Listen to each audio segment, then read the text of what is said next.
الحمد للہ وحدہ والصلاة والسلام علی من لا نبی بعدہ وعلی آلہ واصحابہ ومن تبعہم اجمعین اما بعد فاعوذ باللہ من الشیطان الرجیم بسم اللہ الرحمن الرحیم ووجدک ضالا فہدا ووجدک عائلا فاغنا صدق اللہ العظیم وبلغنا رسولہ النبی الکریم ونحن علی ذلک لمن الشاہدین والشاکرین والحمد للہ رب العالمین۔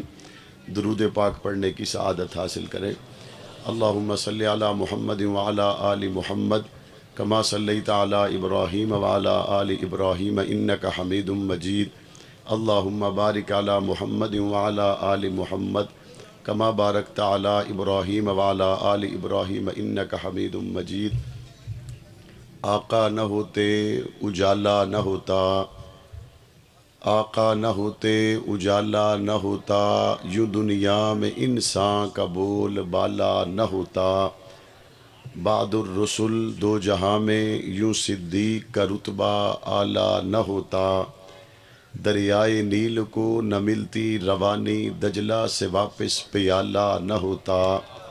جوتی کا عرشوں پہ جاتا نہ کھٹکا، جوتی کا عرشوں پہ جاتا نہ کھٹکا، جو ذیشان حبشے کا کالا نہ ہوتا۔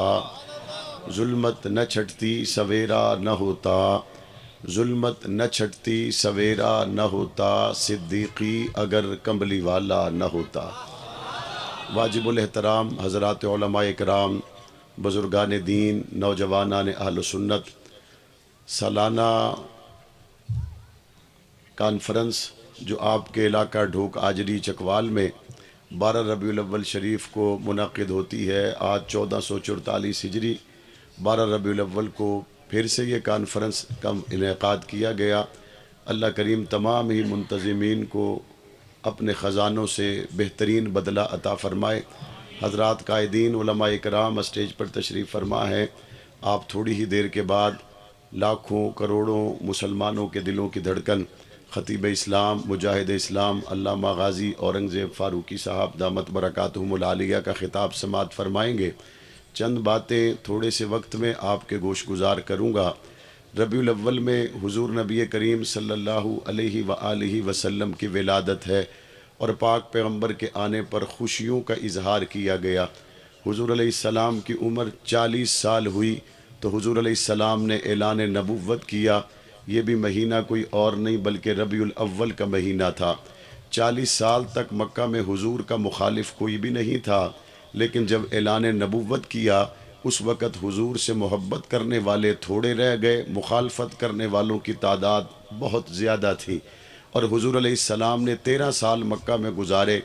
13 سال کے بعد پاک پیغمبر نے ہجرت کی، اور ہجرت کے وقت حضور علیہ السلام نے مکہ کو چھوڑا تو حضور علیہ السلام کا دل دکھی تھا، آنکھوں میں آنسو تھے، اور پاک پیغمبر مکہ چھوڑ کر مدینہ جا رہے تھے۔ یہ بھی مہینہ کوئی اور نہیں بلکہ ربیع الاول کا مہینہ تھا۔ حضور 10 سال مدینہ منورہ میں رہے۔ ان 10 سالوں میں پاک پیغمبر نے 27 غزوات اور 56 سرایا روانہ کیے۔ 63 برس کی عمر میں حضور علیہ السلام دنیا سے تشریف لے گئے۔ جب حضور دنیا سے گئے اس وقت صحابہ کرام پر غم کی قیامت ٹوٹی۔ یہ بھی چکوال کے لوگوں مہینہ کوئی اور نہیں بلکہ ربیع الاول کا مہینہ تھا۔ یہ کل 4 اہم نسبتیں ربیع الاول کو پیغمبر علیہ السلام کے ساتھ حاصل ہیں، لیکن 3 نسبتیں ربیع الاول میں جو پاک پیغمبر صلی اللہ علیہ وسلم کی اعلان نبوت، ہجرت اور دنیا سے رحلت، یہ 3 واقعات ایسے ہوئے کہ ان 3 واقعات کا جب دنیا میں وقوع پذیر ہوا اس وقت ابو بکر صدیق موجود تھے، اور جو پہلا واقعہ حضور کی ولادت کا اس وقت ابو بکر صدیق دنیا میں موجود نہیں تھے۔ ابو بکر صدیق پاک پیغمبر سے عمر میں 2 سال چھوٹے ہیں۔ حضور علیہ السلام دنیا میں تشریف لائے تو ابو بکر صدیق کا وجود دنیا میں نہیں تھا، لیکن پاک پیغمبر کے آنے پر ابو لہب نے بڑی خوشی کا اظہار کیا، سارے رشتہ داروں نے بڑی خوشی کا اظہار کیا، لیکن جب اعلان نبوت ہوا اس وقت ابو بکر صدیق کی عمر 38 برس ہے اور نبوت کی عمر مبارک 40 برس ہے۔ اس وقت ابو لہب بھی موجود تھا، جس نے آنے پہ خوشیوں کا اظہار کیا تھا، اور اعلان نبوت کے وقت ابو بکر بھی موجود تھا جو ولادت کے وقت دنیا میں ہی نہیں تھا، لیکن اس وقت اللہ نے فیصلہ کیا کہ اب جو ساتھ چلے تو چمکدار ہے، جو پیچھے ہٹے تو بدبودار ہے۔ جب اعلان نبوت کیا تو ابو بکر صدیق نے دامن مصطفیٰ کو تھام لیا، قرآن مجید ان کی صحابیت پر گواہ بنا، اور اعلان نبوت کے وقت ابو لہب نے مخالفت کی، حالانکہ ولادت کے وقت خوشی کا اظہار کیا تھا۔ قرآن مجید اس کو تبت یدا ابی لہب و تب کہتا ہے۔ پاک پیغمبر کے اعلان نبوت کے بعد سے لے کر ہجرت کے موقع تک کوئی ایک لمحہ بھی ایسا نہیں تھا کہ کسی نے صدیق اکبر کو مصطفیٰ سے جدا دیکھا ہو، یا مصطفیٰ کریم کو دیکھا ہو تو ساتھ ابو بکر صدیق کو نہ دیکھا ہو۔ ہمیشہ ساتھ رہنے والے، یہاں تک کہ حضور علیہ السلام کو اعلائے کلمت اللہ، اعلان نبوت کے بعد جب شیب ابی طالب کی گھاٹی میں قید رہنا پڑا، اس وقت ابو بکر صدیق کے اوپر یہ لازم نہیں تھا کہ وہ مصطفیٰ کریم کے ساتھ رہتے، چونکہ حضور کے خاندان کا بائیکاٹ کیا گیا تھا۔ ابو بکر اگر چاہتے تو باہر رہ سکتے تھے، لیکن حضور علیہ السلام پر جنہوں نے جان فدا کی، مال فدا کیا، ایک ایک سانس کو حضور کی امانت سمجھا، وہ حضور کے ساتھ شیب ابی طالب کی گھاٹی میں پتے چباتے رہے، گٹلیاں چباتے رہے، لیکن لمحہ بھر کے لیے گوارہ نہ کیا کہ مصطفیٰ تکلیف میں ہوں اور گھر میں ابو بکر سکون کے ساتھ ہو۔ تمام تکلیفیں اٹھائیں تو ابو بکر نے ساتھ اٹھائیں۔ پھر اسی ربیع الاول میں جب اللہ کی طرف سے حکم ہوا ہجرت کا، تو پاک پیغمبر صلی اللہ علیہ وسلم نے بستر پر سلایا حضرت علی کو، اور ساتھ لے گئے حضرت ابو بکر صدیق کو۔ جو گھر میں پہلے سے موجود ہو اس کو ساتھ لے کے جانا آسان ہے، جو دوسرے گھر میں موجود ہو اس کو لے جانا بڑا مشکل کام ہے۔ ظاہری طور پر حکمت عملی کے بھی خلاف ہے۔ جو پہلے سے گھر میں موجود ہے اس کو ساتھ لے جانا آسان ہے، جس کو اپنا گھر چھوڑ کے اس کے گھر کا دروازہ کھٹکا کے ساتھ لے کے جانا ہے۔ اور حال بھی یہ ہے کہ مکہ کے لوگ برہنہ تلواروں کے ساتھ محمد کریم کی جان لینے کے در پہ ہیں، لیکن پاک پیغمبر نے حضرت علی کو سلایا اور ابو بکر صدیق گھر میں سوئے ہوئے کو جگایا۔ میں نے کہا یا رسول اللہ، علی کو سلا رہے ہیں، ابو بکر کو جگا رہے ہیں۔ در حقیقت رب کریم نے یہ انتظام اس لیے فرمایا کہ بعد میں ایک طبقہ آئے گا جو علی کو مشکل کشا کہے گا، بعد میں ایک طبقہ آئے گا جو علی کو حاجت روا کہے گا۔ پاک پیغمبر کے ساتھ اللہ نے حضرت ابو بکر کو بھیجا کہ ایسا نہ ہو کہ بعد میں آنے والا طبقہ یہ کہے کہ ہجرت کی رات جب مصطفیٰ کریم کو مشکل پیش آئی تو مصطفیٰ نے بھی اپنے مشکل حل کرنے کے لیے علی کو پکارا، علی کو بلایا اور علی کو ساتھ لے گئے۔ مشکلوں میں نبی کی مشکل کو حل کرنے والا بھی علی ہے۔ اللہ نے یہ انتظام کیا، علی جاگے ہوئے کو سلا دیا، ابو بکر سوئے ہوئے کو جگا دیا، اور پاک پیغمبر کے ساتھ حضرت ابو بکر صدیق چلے گئے۔ میں نے کہا رب کریم، حضرت علی ساتھ چلے جاتے تو چکوال کے مسلمان ہوں، افریقہ اور انڈیا کے مسلمان ہوں، ہم تو سارے خوش تھے یا نہیں تھے کہ حضرت علی ساتھ چلے گئے؟ مسلمان خوش ہیں، حضور کے داماد بھی ہیں، حضور کے بھتیجے بھی ہیں، حضور کے بھائی اور بیٹے بھی ہیں، حضور کے ساتھ ہو تو ہم خوش ہیں۔ لیکن اللہ تعالیٰ یہ نہیں چاہتے کہ میرے نبی صلی اللہ علیہ وسلم کے ساتھ چلنے والوں کے بارے میں بعد میں کوئی دوسری رائے بھی آئے، کہ کوئی شخص کل یہ کہے کہ نبوت علی کے ساتھ ہے، علی ہمارے، مسلمان کہے علی ہمارے، اور اس بات پر اختلاف ہو جائے۔ اللہ نے کہا نہیں، میں اختلاف ہونے ہی نہیں دوں گا، میں ابو بکر کو نبوت کے ساتھ بھیجوں گا۔ قیامت کی صبح تک کافر بھی کہیں گے ابو بکر ہمارا نہیں ہے، مسلمان بھی کہیں گے تمہارا نہیں ہے، کافر بھی کہیں گے ابو بکر تمہارا، مسلمان بھی کہیں گے ابو بکر ہمارا ہے۔ پاک پیغمبر کو حضرت ابو بکر صدیق رضی اللہ تعالیٰ عنہ کندھوں پہ اٹھا کر لے گئے اور حضور علیہ السلام پر غار میں اپنی گود میں سلایا اور ڈنگ برداشت کیے اور پہرے دیے۔ حضرت ابو بکر صدیق رضی اللہ تعالیٰ عنہ نے ہر اس راستے کو بند کیا جہاں سے دشمن آ سکتا تھا۔ ایک پہرا وہ تھا جو غار میں مصطفیٰ کریم پر ابو بکر صدیق نے دیا، اور ایک پہرا وہ تھا جب مصطفیٰ کریم اسی ربیع الاول کے مہینے میں دنیا سے چلے گئے، اس وقت بھی ابو بکر صدیق نے ہر اس راستے کو بند کیا کیا جہاں سے دین کا دشمن آ سکتا تھا، جہاں سے ختم نبوت کا منکر آ سکتا تھا۔ غار میں ابو بکر صدیق نے سارے سوراخوں کو بند کیا اور اپنے تن کے کپڑوں سے بند کیا، اور جو ایک سوراخ رہ گیا اس پہ بھی ایڑی ابو بکر صدیق کی ہے۔ تو دشمن جہاں سے بھی آئے کہیں سے تو ابو بکر صدیق کے کپڑے کا سامنا ہوگا اور کہیں سے ابو بکر صدیق کے وجود کا سامنا ہوگا۔ حاصل کلام یہ ہے دشمن جس راستے سے بھی آئے آگے صدیق اکبر کے کپڑوں کا یا صدیق اکبر کے قدموں کا سامنا رہے گا۔ ان سے گزر کر ہی نبوت تک پہنچے تو پہنچے، اس کے علاوہ نہیں پہنچ سکتے۔ پاک پیغمبر دنیا سے گئے تو دین کے دشمن کھڑے ہو گئے جھوٹے نبوت کے دعووں کی شکل میں۔ پاک پیغمبر دنیا سے گئے لوگ کھڑے ہو گئے مرتد ہو گئے۔ پاک پیغمبر دنیا سے گئے لوگ کھڑے ہو گئے زکوٰۃ کے انکاری ہو گئے۔ پاک پیغمبر دنیا سے گئے مختلف محاذوں پر کافروں نے سر اٹھانا شروع کیا۔ یہاں غار میں ہر راستے کو بند کرنے والا ابو بکر صدیق ہے، اور حضور کے جانے کے بعد منکرین ختم نبوت کے مقابل کھڑا ہونے والا ابو بکر صدیق ہے۔ غار میں سارے سوراخوں کو بند کرنے والا ابو بکر صدیق ہے۔ نبوت کے جانے کے بعد منکرین زکوٰۃ کے مقابل چٹان بن جانے والا ابو بکر صدیق ہے۔ جھوٹے نبوت کے دعوے داروں کے مقابل چٹان بن جانے والا ابو بکر صدیق ہے۔ جب عمر فاروق نے کہا اپنی رائے میں ذرا نرمی کیجئے، حضرت عمر کو ابو بکر نے جواب دیا، عمر اینقص الدین وانا حی، ہم زندہ ہوں گے اور نبی کے دین میں نقص آئے گا، یہ نہیں ہو سکتا۔ سخت ترین فیصلے کرنے والا، امت کو ڈھال بنانے والا، امت کو سہارا دینے والا، امت کو لے کے آگے چلنے والا، ربیع الاول میں پاک پیغمبر کی جدائی کے صدمے کو اپنے دل میں برداشت کر کے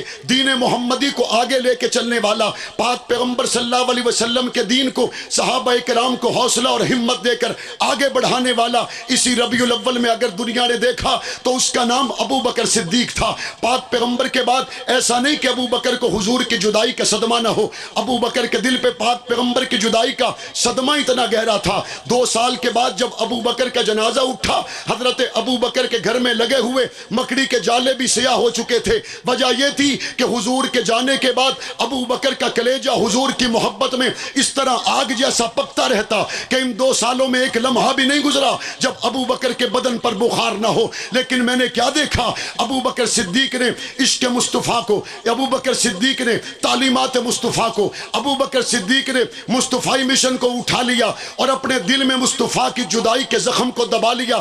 ہم نے ابو بکر سے یہ سیکھا لاشیں اٹھائی جاتی ہیں، ہم نے ابو بکر سے یہ سیکھا سینے کے زخم سیے جاتے ہیں، ہم نے ابو بکر سے یہ سیکھا پاؤں پہ ڈنگ برداشت کیے جاتے ہیں، ہم نے ابو بکر سے یہ سیکھا ٹاٹ کا لباس پہنا جاتا ہے لیکن مشن کو جاری رکھا جاتا ہے۔ آئیے دیکھیے آج جس قافلے کے لوگ، آج جس قافلے کے سوار اسٹیج پر اور پنڈال میں ہیں، انہوں نے ابو بکر صدیق کی سنت سے سیکھا، جنازے اٹھاتے رہے لیکن ابو بکر صدیق کی صداقت کا پرچم آگے بڑھاتے رہے۔ آئیے دیکھیے انہوں نے پھر بچے یتیم کروائے لیکن صداقت صدیق اکبر کا نعرہ بلند ہوتا رہا۔ یہ پھر تخت دار تک پہنچے لیکن یہ پاک پیغمبر کے یاروں کی عزت کی جنگ لڑتے رہے۔ دنیا پوچھتی ہے ہم نے تو ایسی تحریک زندگی میں دیکھی کوئی نہیں۔ میں نے کہا تم کیا دیکھو گے، کائنات نے نہ صدیق جیسا دیکھا ہے نہ صدیق کے غلاموں جیسا دیکھا ہے۔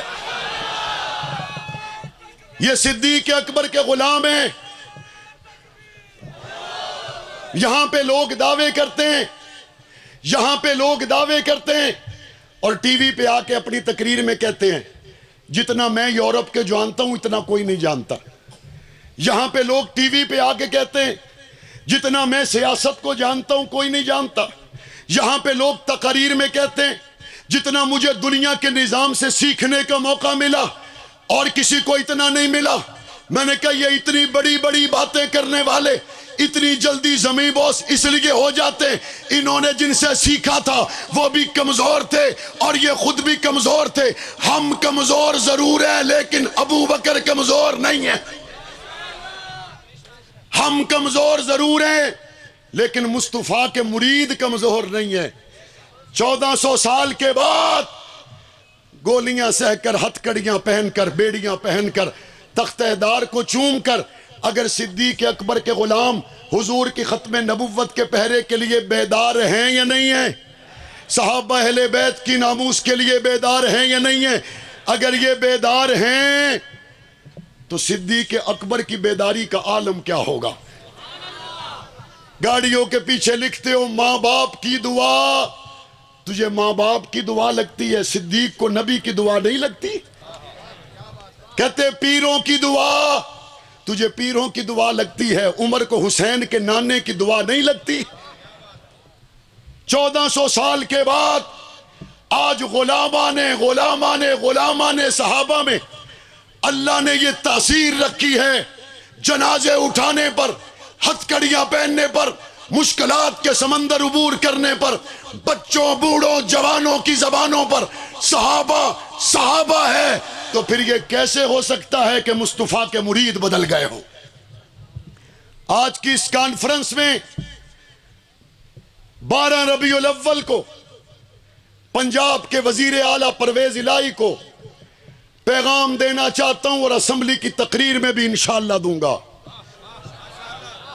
آپ سپیکر تھے, ہم نے آپ کے ساتھ مل کر تحفظ بنیاد اسلام بل پر کام کیا. آپ سپیکر تھے, تحفظ بنیاد اسلام بل پیش ہوا, پاس ہوا. آپ کے بہترین کارناموں میں کارنامہ تھا. یہ پٹرول بجلی بس کی بات نہیں ہے, یہ سستی گندم بس کی بات نہیں ہے, یہ لوگوں کو سارے مکان بنا دینا بس کی بات نہیں ہے. ہم تو حضور سے محبت کرنے والے لوگ ہیں.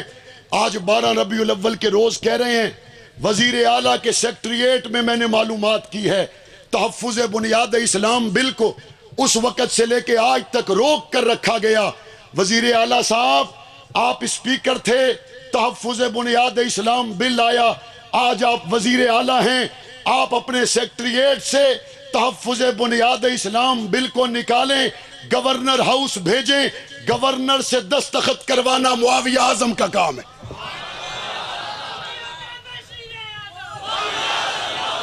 تحفظ بنیاد اسلام بل کو قانون بننا چاہیے نہیں بننا چاہیے؟ حضور کی عزت کا پیرا قانون کے ذریعے ہونا چاہیے نہیں ہونا چاہیے؟ صحابہ اہل بیت کا تحفظ ہونا چاہیے نہیں ہونا چاہیے؟ اور میں آج ڈھوک آجری کے لوگوں سے کہتا ہوں, چکوال کے لوگوں, آنے والے ربیع الاول سے پہلے آپ نے ایک انتخابی مارکے میں اترنا ہے. آپ نے ایک انتخابی مارکے میں اترنا ہے. لوگ آئیں گے آپ کو کہیں گے ہم نے گلی دی تھی ووٹ دے دو. لوگ آئیں گے آپ کو کہیں گے ہم نے سڑک دی تھی ووٹ دے دو. لوگ آئیں گے آپ کو کہیں گے ہم نے نوکری دی تھی احسان مانو ووٹ دے دو. بس ایک ہی جواب ہے, وہ تم نے گلی دی ہے, صحابہ نے دین دیا ہے. تم نے سڑک دی ہے, صحابہ نے قرآن دیا ہے. ہم گلی نالی سڑک کی بنیاد پر نہ پہلے ووٹ دیتے تھے, نہ آئندہ ہم ووٹ دینے کا ارادہ رکھتے ہیں. ہمارا ووٹ حضور کی ختم نبوت کی امانت ہے, ہمارا ووٹ صحابہ کی عزت کی امانت ہے, ہمارا ووٹ اہل بیت کی عزت کی امانت ہے. اور وہ زبانیں دوبارہ اسمبلی میں ہم نہیں پہنچنے دیں گے. جو حضور کی ختم نبوت کی بات آئی تو بول نہیں سکی, صحابہ اہل بیت کی عزت کی بات آئی گونگے بن گئے. ووٹ جائے گا تو اسی کو جائے گا جو اسمبلی میں پہنچ کر ختم نبوت کا نعرہ لگانا جانتا ہو. بیدار رہو گے, صحابہ صحابہ کہتے رہو گے. مجھے پتا ہے چکوال کے ان لوگوں کا جو میرے لیے دعائیں کرتے ہیں, اس لیے کہ یہ کمزور ختم نبوت کی بات ایوانوں میں کرتا ہے.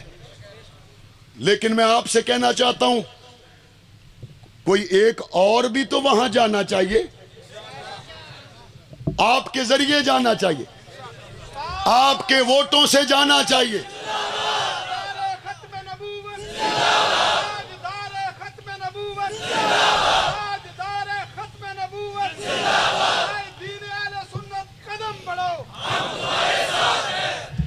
بیدار رہیں گے, تیار رہیں گے, صحابہ صحابہ کہتے رہیں گے. آج کے جوان سے کہنا چاہتا ہوں, اٹھ شیر مجاہد ہوش میں آ, تعمیر خلافت پیدا کر, کیوں فرقے فرقے ہوتا ہے, اب ایک جماعت کو پیدا کر تو بھی ترقی دنیا میں, اسباب تجارت پیدا کر, قارون کی دولت ٹھکرا دے, عثمان کی دولت پیدا کر. اسلام کا دم تو بھرتا ہے, کفار سے پھر کیوں ڈرتا ہے؟ یا تو اسلام کا نام نہ لے یا شوق شہادت پیدا کر, اور دل سے یہ کہہ کرا گھبرائے نہ حالات بدلنے والے ہیں، جو کانٹے بن کر آئے تھے وہ لمحے ٹلنے والے ہیں، مظلوموں کی آہوں نے شولوں کی ردائیں پہنی ہیں، یہ جال کفس سیادوں کے اب سڑنے گلنے والے ہیں، ہمت نگی طوفانوں میں جذبوں کو ہمارے چھین سکے، جتنا ہم سے الجھو گے ہم اور مچلنے والے۔